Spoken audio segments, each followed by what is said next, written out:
আমাদের সময় মেয়েরা বিয়ের পর অত বাপের বাড়ি করতো না।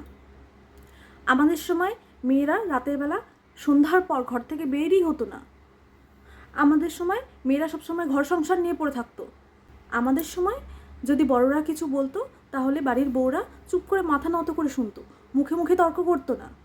আমাদের সময় বাড়ির বউরা সেই কাক ভরে উঠে পড়তো, উঠে বাড়ির সমস্ত কাজ সকাল সকাল করে ফেলতো, তারপর সবার জন্য খাবার টাবার রেডি করে ফেলতো, তারপর আরও নানান কিছু করতো। আমাদের সময় বিয়ে হয়ে গেছে, বিয়ের 1 বছরের মধ্যে বাচ্চা কাচ্চা হয়ে যেত।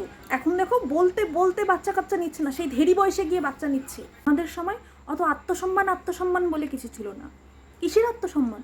স্বামী যেটা বলবে সেটাই শুনতে হবে, স্বামী হচ্ছে পরম দেবতা।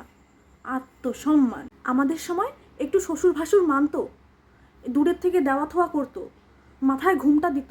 আর এখন ও মা কি বিধি দিচ্ছে কাণ্ড, ছুঁয়ে দিচ্ছে, দাদা বলে ঢলে পড়ছে। আমাদের সময় শাড়ির ঘুমটা দিয়ে একদম পেঁচিয়ে পুচিয়ে চারিদিক দিয়ে ভালো করে শাড়ি পরতো। আর এখন দেখো হাঁটুর উপরে ছাড়া জামা কাপড় পরাই যাচ্ছে না দেখছি। আমাদের সময় বউরা অত ডিভোর্স করতো না। আমাদের সময় স্বামীর মারধর খেয়ে হলেও সংসার টিকিয়ে রাখতো।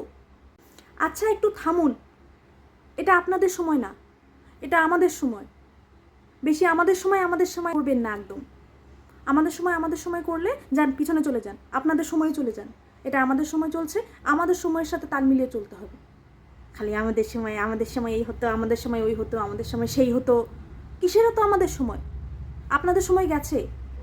এখন সব কিছু আপডেট হয়েছে, স্মার্ট টিভি হয়েছে, স্মার্ট মোবাইল হয়েছে। নিজেকে একটু স্মার্ট তৈরি করুন, যত সব আমাদের সময়ে পড়ে আছে।